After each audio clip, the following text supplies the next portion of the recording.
Bom, nessa linha, o princípio da separação de poderes, eu posso estabelecer o seguinte paralelo. Ó, eu sou uma pessoa natural, eu sou uma pessoa física, todos nós somos, claro.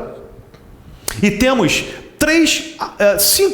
cinco aparelhos que estabelecem o pleno funcionamento do nosso organismo. E cada aparelho é responsável por órgãos. E esses órgãos cumprem funções fundamentais para o perfeito funcionamento do corpo humano.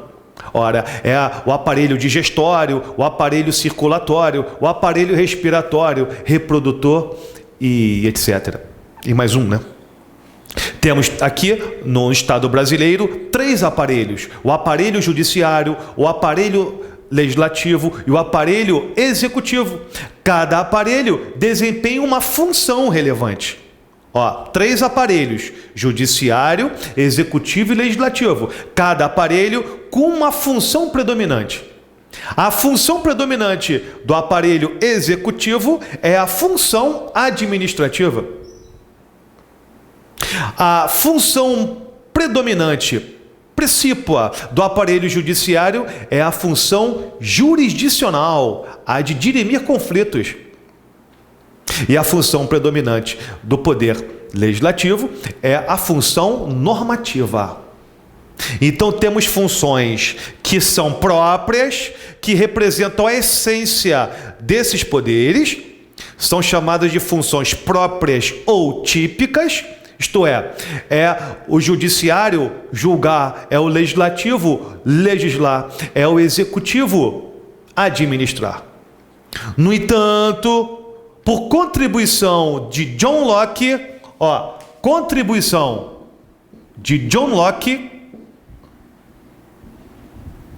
em desenvolvimento, a teoria de Montesquieu,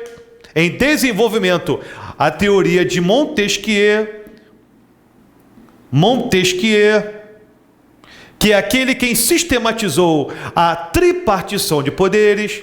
John Locke desenvolveu uma teoria já estabelecida e consolidada, passou a estabelecer a possibilidade de que cada poder poderá exercer acidentalmente, poderá exercer pontualmente funções de outros poderes.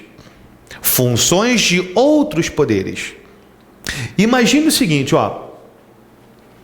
eu gosto de cozinhar, gosto mesmo de cozinhar. Em geral, quando eu faço um programa doméstico com minha esposa, no sentido de fazer um jantar, eu vou para a cozinha.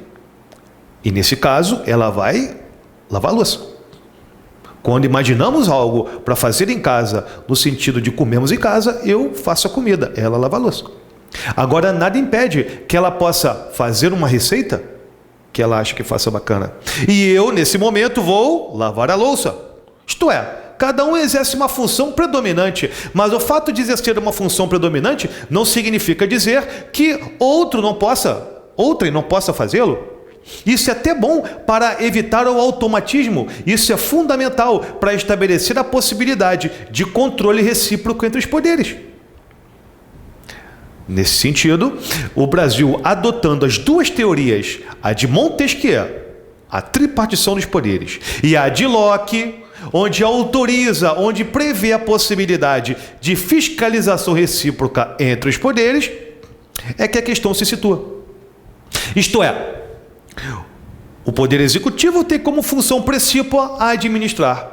Mas a Constituição, no artigo 62, prevê, pelo presidente da República, a edição de medida provisória, em caso de relevância e urgência, com força de lei. As MPs correspondem a uma função normativa pelo Poder Executivo.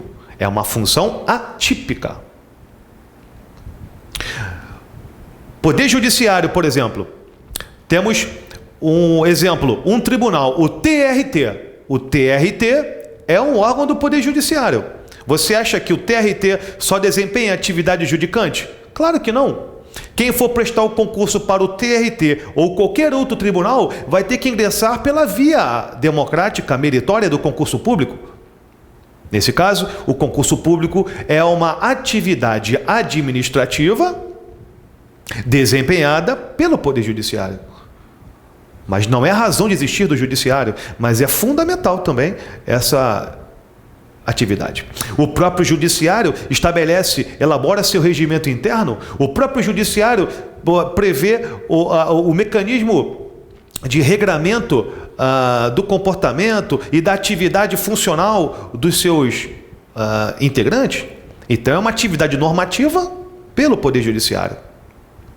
E o Senado Federal, órgão do Poder Legislativo, que tem dentre as suas competências o julgamento do presidente da República por crime de responsabilidade. Só lembrar do caso do Collor. O Collor foi julgado pelo Senado Federal por infração político-administrativa. Bom, são variadas as possibilidades. Eu só estou, a título de exemplo, passando algumas ideias para vocês. Bom, imagine o seguinte, imagine o Supremo Tribunal Federal. O Supremo Tribunal Federal, conforme artigo 101 da Constituição, é o guardião da Constituição. É aquele que, além de ser o guardião, é a última instância do Judiciário. O Supremo Tribunal Federal não é órgão, não é tribunal superior, é mais que superior, é supremo. O Supremo Tribunal Federal é composto de 11 ministros, 11 membros, e nenhum deles tem que vir necessariamente de uma carreira. Todos eles, minimamente, têm que ter notável saber jurídico e reputação ilibada. Tem que ser brasileiros natos e ter a idade mais de 35 e menos de 65. Mas aí vem o detalhe. Quem escolhe o nome para preenchimento de vaga no Supremo Tribunal Federal é o presidente da República. Essa escolha é dirigida ao Senado Federal, e o Senado Federal, após uma arguição pública, verifica a conveniência do ponto de vista político da aprovação da escolha do nome feita pelo presidente, já que quem processa e julga presidente da República por crime comum, por infração penal, é o Supremo Tribunal Federal. Veja, o Senado Federal, órgão do Legislativo, estabelece o controle da escolha do presidente, porque ele podia escolher alguém para o Supremo Tribunal Federal que jamais poderia o condenar. Então o Senado faz esse controle, estabelece uma aprovação ou rejeição do nome. Antes da votação, por maioria absoluta, o Senado Federal faz uma arguição pública. É o que os meios de comunicação chamam de sabatina. Havendo aprovação, como normalmente há, é o próprio presidente quem nomeia. Então, repare só. O Senado Federal exerce um controle político da escolha feita pelo presidente. Aí você pergunta, Marcos, por que não é logo o Senado quem escolhe, quem nomeia? Porque quem processa e julga senador, por crime comum, também é o Supremo Tribunal Federal.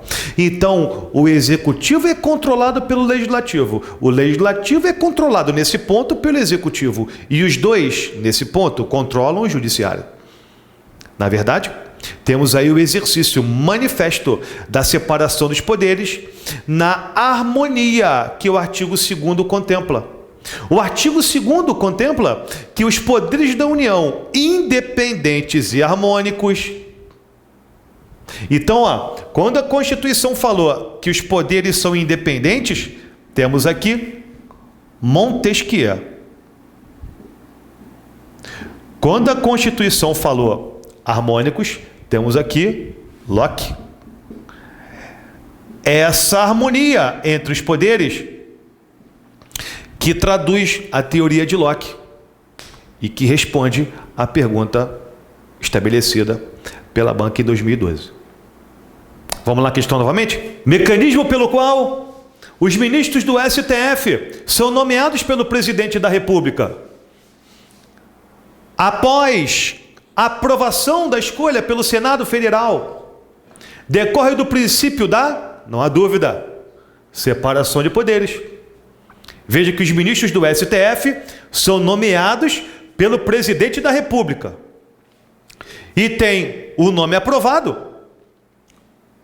pelo Senado Federal. Então o presidente se manifesta em duas oportunidades.